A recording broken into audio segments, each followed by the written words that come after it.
So ayan guys, magandang gabi. At ito, may re-repair tayo ngayon na isang audio box na Bluetooth speaker. Ayan ang model niya, BK-8818.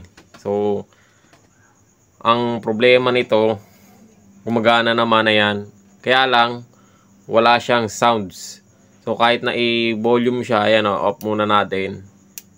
Pag binolume mo yan, ito naka-volume na siya. Sabi nung may-ari, pag binolume mo, diyan pa lang tutunog na yan at magsasalita. So wala talaga.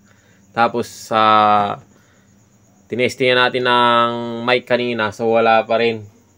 Ayaw niya talaga mag-music o walang sounds. Ayan, testingan natin. Nilagyan ko na ng ano to kanina eh. Binuksan ko na rin to. Nilagyan ko siya ng mic, ayan.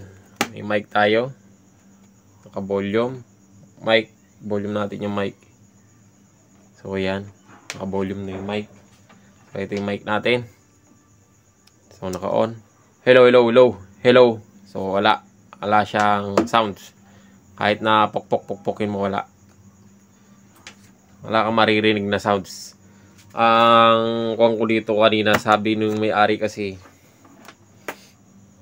may time na nagkakaroon tas nakawala. Ang akala ko speaker. So chinek ko yung speaker. Ito binuksan ko na siya. Tinester ko yung speaker. So ito speaker niyan, dalawa. So gumagana ang speaker, okay naman. Good naman siya. Tapos sa volume, okay naman. Nag-check na rin ako.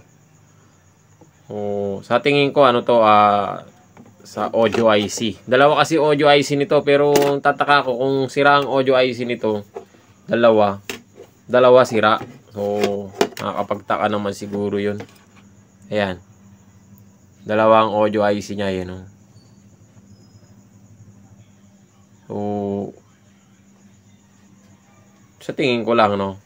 Pero siguro sa natin dito, i-troubleshoot muna natin para hindi humaba yung masyado yung video natin kasi medyo mahirap-hirap na trouble pagka ganito. Uma-under tapos walang sounds. So bago tayo talaga sa audio IC, troubleshoot muna natin. Sukat tayo ng voltahe. So siguro hindi ko na maipakita. Update ko na lang kayo pagka okay na yung makuha na natin yung talaga sakit niya, no. So, para hindi hahaba yung video natin. So, ayan guys, troubleshoot ko muna to para malaman natin. So, ayan guys, binaklas na natin siya. Buo, itong board. Ito na siya, oh. So, tinanggal ko na siya sa may mismo housing dito. So, ayan. Para madali tayo makapag-troubleshoot. So, may nakita ko kasi dalawang audio IC nito. Posible naman masisira ng sabay yung dalawa na yon. So, ang ginawa ko, tinrace ko muna yung input. So, kaka-trace ko sa kanya, nakarating ako dito sa pinakadulo. Sa may salpakan ng auxiliary. Yung may nakalagay na aux dito sa harap.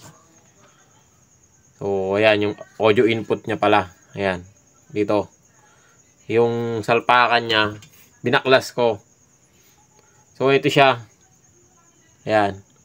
Yung ilalim niya, nagkaroon siya ng kulay green. Ayun o. Yung parang carbon na parang umido. Ika nila. So, nagkaroon siya ng ganon. Tapos, kakatrace ko sa kanya, kaya nakarating ako dito. Kasi yung input niya dito sa may IC, audio IC, dinrace ko lahat yun, tinuntun ko yung linya. Pagdating dito sa may audio input niya rito na ano, dun sa ilalim niya, dun nagpunta yung audio input. So kaya tinanggal ko siya. Ngayon itinrace ko. So dito medyo madumi. Lilinisin muna natin ng para makita natin yung ano niya, yung tawag dito. Sana yung toothbrush natin. Madumi kasi hindi makita mabuti.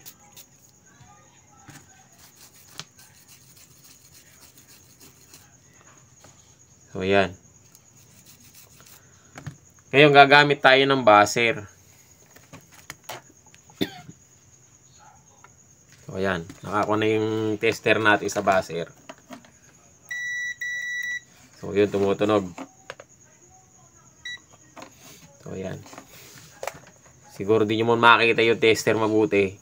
Tignan nyo na lang yung, pakinggan nyo na lang yung tunog niya. So, magmula dito sa audio input, pumunta kasi yan sa likod. Dito siya nagpunta sa may malapit sa paanong audio input niya na tinanggal natin. So, ito siya. Yon. Malapit na siya dito sa may mic. Yon. Tapos may butas. Lilipat yan dito sa may kabila. So, dito. Pagdating sa kabila, so, may butas yan. Hahanapin lang natin yung katapat niya. Tatlo yung butas, sa dalawa tatlo, hindi lang makita siguro, mabuti hindi ko maipakita sa inyo, pero yung pangatlo na yon na binilang ko, tumungtong siya dito sa may IC, sa may dito sa may paan itong malilit yung paa kasi nitong IC na to, system IC yan dito sa to. So dapat dahil tumungtong siya doon, dapat doon din siya may makukuhan tayo dyan na tutunog man lang kapag tinester natin yung mga paanong IC. So, dapat may tutunog dyan. So, dapat may tumunog pag tinrace natin. Dito siya sa mga paa. So, wala oh. Alam tumutunog. So, ibig sabihin, hindi umaabot yung audio input dito sa may IC. So, hindi siya nag-connect. So, yun ang problema niya. May putol siya. Kaya, ayaw niyang tumunog. So, kukuha lang ako ng pan-jumper natin. So, guys, may nakita na tayong pang-jumper natin. Ito. Binakbak na ano to. Yung pinaka coil ng galing sa electric fan ng ano, yung blower ng rep. So, mapayat lang. Ngayon gagawin natin yung babakbakan muna natin to sa may linya ng IC. Bago natin siya ihinang o ipapasok dito. Masyadong mapino. Kasi kung hindi ka talaga matyaga, iisipin mo sa una audio IC o hindi kaya speaker, volume, tapos papalitan mo na siya kaagad. Hindi mapagod ka magpalit. Good naman yung mga nito.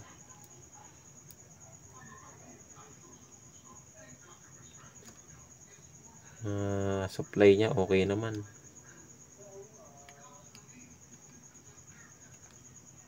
Kala nga nung may-ari, ano daw? Sira yung mismong Bluetooth niya. Yun.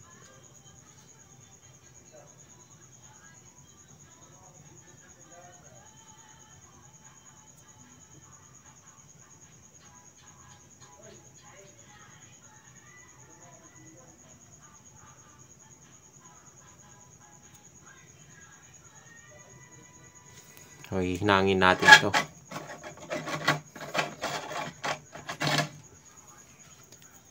Para meron siyang ano,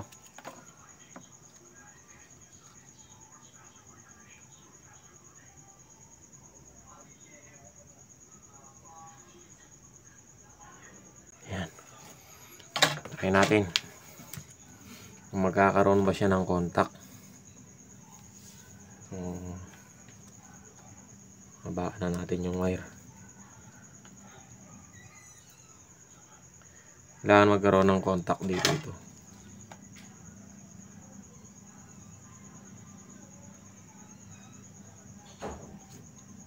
Pagka hindi siya nagkaroon ng contact, hindi rin siya tutunog.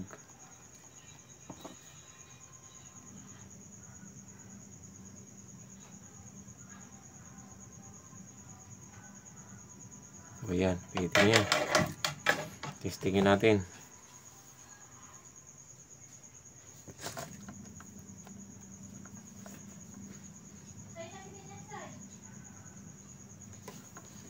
Ayan. Ito siya. Dapat meron siya dito.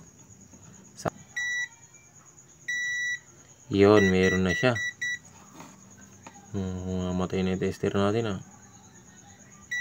Yun. So, nagko-contact na siya. So, ibig sabihin, okay na. Pwede na natin siyang ihinang.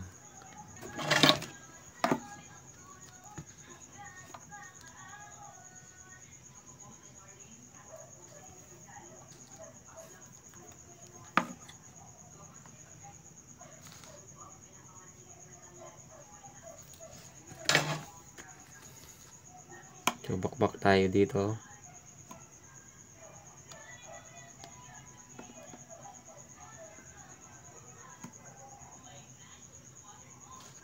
So, siguro dito na sa puno.